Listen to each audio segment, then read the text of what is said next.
Saan ka man naroon? Saan ka man nagtatago? Subukan mo man tumakbo, di ka rin makakalayo.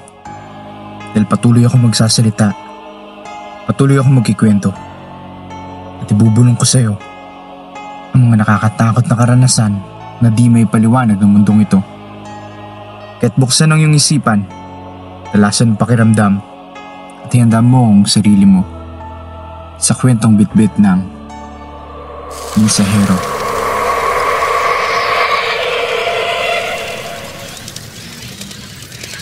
Bago natin simulan ang storya, nais ko pong magpasalamat sa lahat ng mga taong nakikinig ngayon, sa lahat ng sumusuporta, at sa lahat na nag-aabang at sumusubaybay sa aking mga ina-upload dito sa channel ng Mensahero. Nais ko rin humingi ng dispensa at natagalan itong follow-up video natin. Medyo nabisi kasi ako, tsaka syempre, nagpamiss na rin ako ng konti. De joke lang. Sa katunayan yan di ko talaga inakala na magiging sobrang busy ako ngayon 2021. Actually, pinag-isipan ko ring mabuti kung itutuloy ko pa ba yung pag-upload ng mga videos para sa inyo. Sa taong ito kasi, napakarami kong plano na nais isakatuparan. Pero syempre, matitiis ko ba naman kayo? So ayun nga, kinancel ko na muna yung movie ko kay Catherine Bernardo. De, joke lang. Pero yun nga, gaano man kabisi yung schedule ko, sisiguraduhin ko na may upload tayo, linggo-linggo. Siya nga pala, baka pwedeng palambing na rin. Matapos yung mapanood itong video natin, pakishare na rin sa inyong mga Facebook. Napahaba na masyado ang aking intro. Huwag na natin patagalin. Teka, tapos na ang Pasko ah. Bakit may nangangaroling pa? Namamas ko po.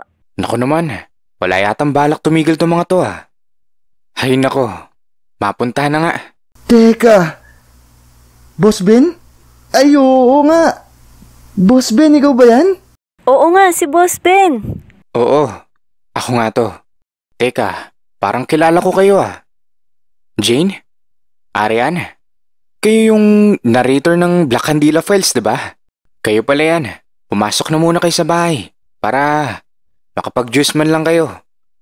Ano ba kasing trip nyo? Bakit magpe-Pebrero na pero nangangaroling pa rin kayo ah? Siya nga pala, kanina pa tayo hinihintay ng mga nakikinig sa atin. Baka naman pwedeng kayo na rin yung mag-intro. Minsan lang naman to eh. Talaga? Kami mag-i-intro? Sige, gusto ko yan. Uy babe, wag kang hati tayo dyan, baka angkinin mo yung buong linya. Oo na. Arian, Jane, banatan nyo na. Huwag na natin patagalin. Simulan na natin ang istorya. Ako nga pala si Ben, at ako ang nag-iisang Mensahero. Naalimpungatan siya nang pumasok sa loob ng kwarto ang sikat ng araw. Pabalikwas siyang bumangon at kinapa ang sarili. Iginala niya ang paningin sa kwartong kaniyang kinaroroonan. Hindi pamilyar sa kanya ang silid na iyon. Makaluma ang estilo at gawa sa makintab na kahoy ang mga muebles. Luma man ang estilo, ay bakas ang karangyaan at ganda ng silid. Malaki ang kamang hinihigaan niya at talaga namang napakalambot nito. Marahan siyang bumaba at tinungo ang pintuan. Sumilip siya sa labas at bumungad sa kanya ang maluwang na sala. Napakakintab ng sahig. Gayon din ang mga mahabang upuan na gawa sa kahoy. Napakaganda ng sinaunang bahay na iyon. Napreserba at naalagaan itong mabuti. Ang ipinagtataka niya ay kung kaninong bahay iyon.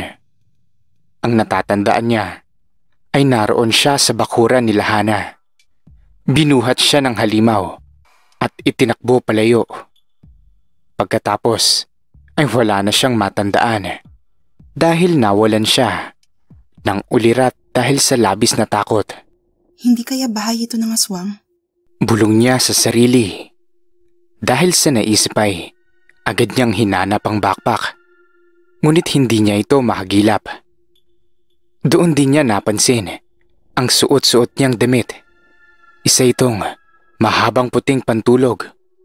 Agad siyang nagpalinga-linga sa kaniyang paligid. Ngunit hindi niya mahanap ang nawawalang mga gamit. Doon ay marahang bumukas ang pintuan, kaya mabilis siyang nagtago sa ilalim ng kama upang hindi siya makita at masumpungan ng halimaw. Paalangan nakita niya nang tuluyang pumasok ang pangahas. Nakasuot ng tsinelas, maputi ang mga paa at mabalahibo. Normal ang balahibo nito, kaya naisip niyang paa iyon ng isang lalaki. Maris? Maris? Nasaan ka? Pagtawag ng lalaking pumasok. Pamilyar ang boses nito, kaya naman gumapang siya upang makalabas sa ilalim ng kama. Ben! Labis ang tuwang, sinugod niya ng yakap ang binata. Doon niya nilabas ang takot na nadarama. Umiyak siya sa bisig nito na tila ba nakahanap ng kakampi. Maris! Alam mo bang halos natakihin na ako sa nerbyo sa'yo? Bakas ang galit sa boses ng lalaki.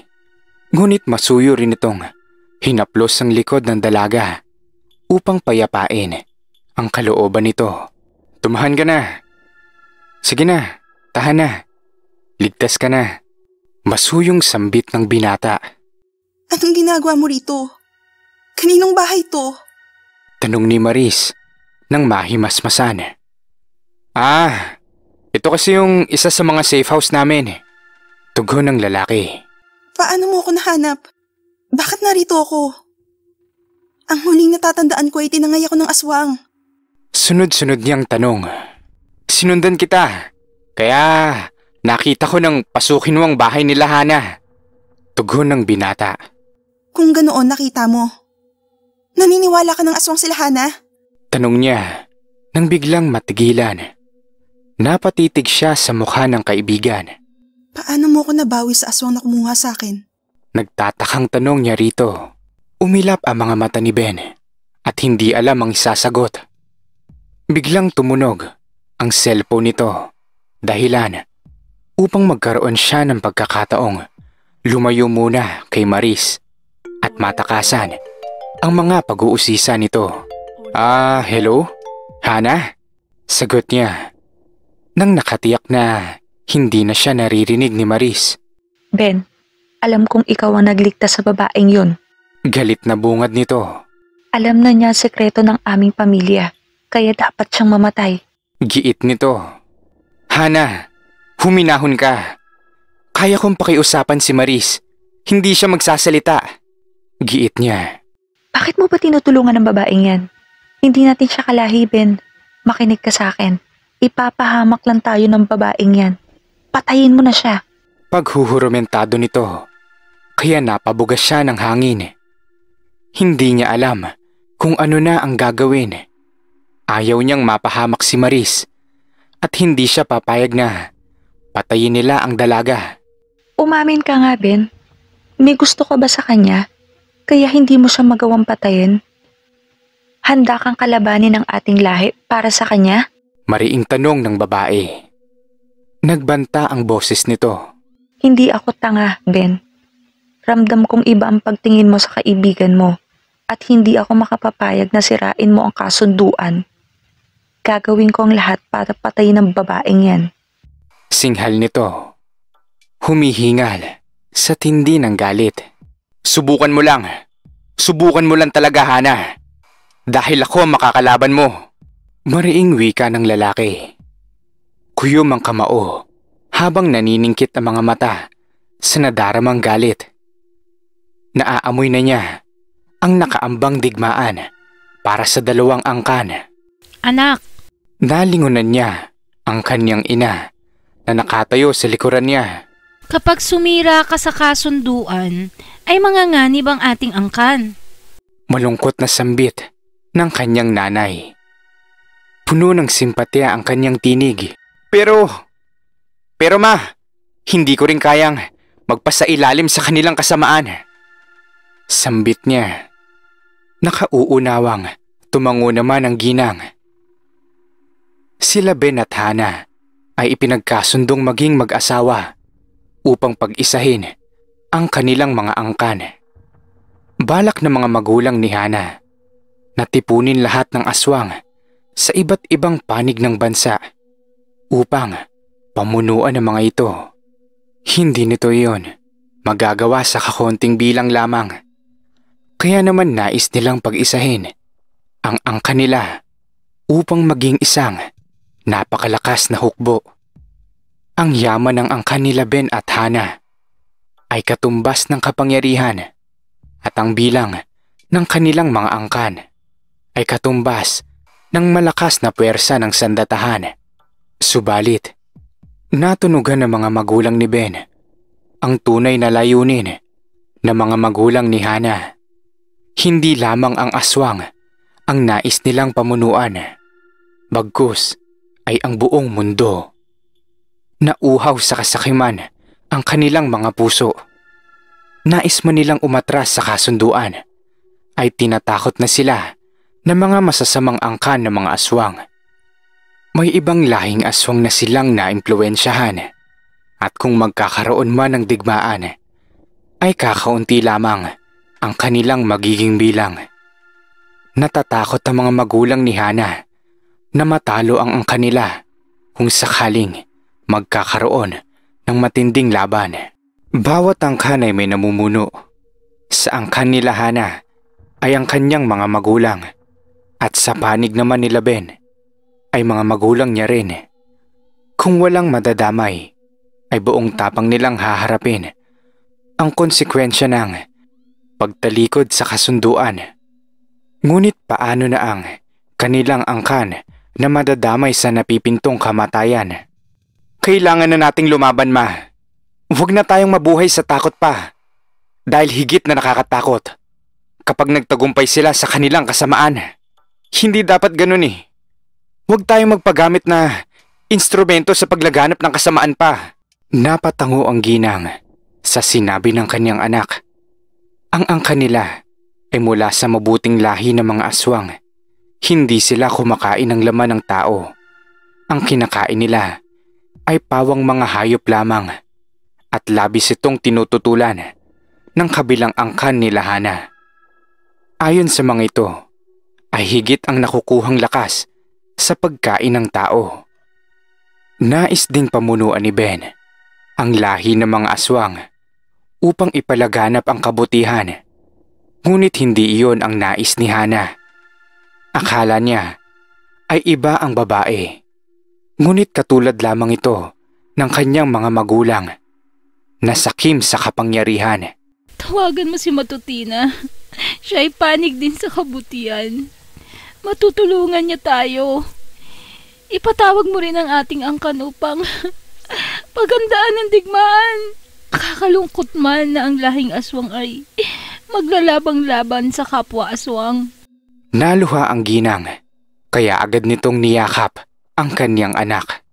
Tila itinulos naman sa kinatatayuan si Maris nang marinig niya ang pinag-uusapan ng mag-ina. Hindi nito napigilang mapaatras, dala na rin ng labis na takot. Aswang kayo? Bulalas nito. Sabay na napalingon ang mag-ina sa kinaroroonan ng dalaga. Sinubukang lapitan nito ni Ben, ngunit mabilis na umatras ang babae. Tigmak sa luha ang mga mata habang umiiling. Huwag kang lalapit. Lumayo ka sa akin. Sigaw niya bago kumaripas ng takbo. Lumabas siya ng bahay at bumungad sa kanya ang malawak na kagubatan. Tila ba nasa pusod sila ng gubat, ngunit hindi niya ito inalintana. Patuloy siya sa pagtakbo habang humahagulgol sa iyak. Naroon siya sa piling ng mga aswang, kaya hindi niya mapigilang makaramdam ng sobrang takot. Buong akala niya ay kilala na niya si Ben, ngunit nagkamali siya. Mula ito sa lahi ng mga halimaw. Kaya naman, gulong-gulo ang isip niya. Hindi na niya alam kung ano pa ang iisipin. "Maris!" Boses iyon ni Ben. Kaya lalo pa niyang binilisan ang pagtakbo. Wala siyang pakialam kung masugatan man siya sa mga tinik na mula sa mga ligaw na halaman. Basta ang gusto niya lamang ay makalayo roon. "Maris! Magpapaliwanag ako!" Sigaw ng binata. Pilit nitong hinahabol. Ang dalagang ngayon ay labis na ang nadaramang takot. Hindi napansin ng dalaga ang nakausling ugat ng puno. Sumabit roon ang paa niya at pabagsak siyang nadapa sa lupa. Mabilis itong nilapitan ni Ben upang tulungan, ngunit pilit siyang itinutulak ng dalaga. Bitawan mo ako! Halimaw! Hiyaw niya. Natigilan naman ang binata at nasaktan sa sinabi ng dalaga. "Maris, makinig ka muna sa akin. Hindi kami masamang aswang." Giit niya. Lumayo ka sa akin! Sigaw ng dalaga at sinubukang tumayo. Ngunit sumigid ang kirot sa paa niya. Kaya naman, napangiwi ito sa sakit. "Halika na, bumalik na tayo sa bahay." Mariing wika ni Ben. Ginamit na nito ang lakas upang mapigilan ang pagwawala ng dalaga. Binuhat niya ito at hinayaang paghahampasin siya. "Tumigil ka!" Mabalasik niyang singhal sa dalaga. Bumakas ang takot sa mukha nito, kaya agad siyang nakonsensya. Ngunit kailangan niyang gawin iyon para hindi na ito manlaban pa. Nanahimik naman ang dalaga dahil sa takot sa kanya. Ngunit nagkukutkot pa rin ng galit ang kalooban nito para sa binata. Nang mailapag siya ng lalaki sa kama, ay mabilis siyang sumiksik sa sulok. Napailing na lang si Ben sa ginawa ng kaibigan. Nasasaktan man ay wala siyang magagawa. Normal lang ang naging reaksyon ng babae, lalo na't ilang beses na itong nakaengkwentro ng aswang. "Maris, patawarin mo ko kung hindi ko sinabi sa iyo yung lahat. Ayoko naman na katakutan mo ko, gaya na lang na nangyayari ngayon." Paliwanag niya. Hindi naman kumibo ang dalaga. Nakasubsob sa tuhod ang mukha nito. "Kailangang mahilot yung paa mo." Umupo siya sa gilid ng kama upang hilutin ito. Huwag mo akong hawakan! Singhal ng dalaga, kaya hindi na nito naituloy ang balak gawin. Pabuntong hiningang tumayo siya at tinungo ang pintuan para na rin lumabas sa kwarto na kinalalagyan nila. Ano pa ang inililihi mo sa akin? Tanong ng dalaga na nagpahinto sa paglabas ni Ben. Muli itong naglakad pabalik at naupo sa gilid ng kama. Ano? Yung aswang na nakita mo noon?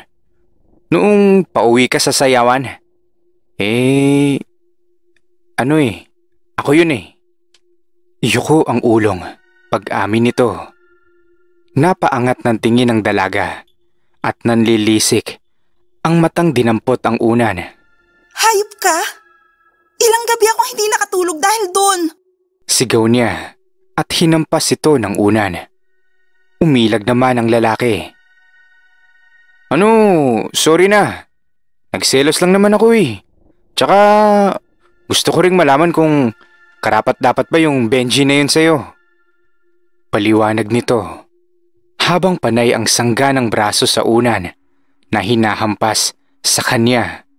Hindi naman masakit ang unan, kaya naghanap pa siya ng maihahampas dito na talaga namang makakasakit sa binata. Nakita niya ang alarm clock na nasa ibabaw ng lamesa sa gilid ng kama. Dinampot niya yon at takmang ibabato na sana sa binata. Oy, masakit yan ah! Sambit ng lalaki at mabilis na tumayo ito. Anong nagsiselos? Tanong niya rito habang hawak ng mahigpit ang orasan na ibabato sana. Ang totoo niyan kasi, Maris, mahal kita. Natutuwa ako nung umamin ka sa akin pero hindi ko naman magawang sabihin na mahal din kita. Ipinagkasundo ako kay Hana at kapag nalaman nila na may nararamdaman ako para sa'yo, papatayin ka nila. Muling paliwanag nito. Mahal mo ko? Sarkastikong tanong niya. Totoo? Mahal mo ko? Paniniguro pa niya. Oo, aray! Hindi na naituloy ng lalaki ang sasabihin nito nang tumama sa noo niya ang orasan na ibinato ni Maris. Aray ko naman! Daing nito, sabay hawak sa nasaktang noo. Tingin mo maniniwala ako na mahal mo ko? Singhal niya habang nanggagalaiti sa galit. Naghahagilap ang mata niya ng gamit na maibabato. Pauwiin mo na ako! Sigaw niya nang walang mahagilap. Nakita niya ang lampshade. Mabigat iyon at masakit. Ngunit pinili niyang wag ibato dahil naaawa din siya sa binata. Hindi na siya nakakaramdam ng takot. Bagkus ay galit na ang humalili doon. Hindi pa pwede. Nasa panganib ang buhay mo dahil hinahanap ka na nila Hana. Mamaya narito na rin sila tito at tita dahil ipinasundo ko na sila sa bahay niyo. Nasa panganib ang buhay niyo ngayon. Pero pangako ko, pagkatapos ng lahat ng ito, ay makakauwi rin kayo. Sambit ng binata. Magsasanay kami para sa darating na digmaan. Kaya ilang araw din tayong hindi magkikita. Ngayon pa lang aaminin ko na sa'yo na mahal kita. Mahal kita, Maris. Mula pa nung mga bata pa tayo. Patawarin mo ko kung hindi ko nasabi to sa'yo. Paano ba naman kasi natatakot akong hindi mo matanggap yung buong pagkatao ko. Malungkot na sambit nito bago lumabas ng silid. Ilang saglit nga ay naroon na ang mga magulang niya. Inatake pala ng aswang kagabi ang mga ito. Mabuti na lamang dahil naroon sila Kuya Gabo na aswang din pala at nailigtas ang kanyang mga magulang.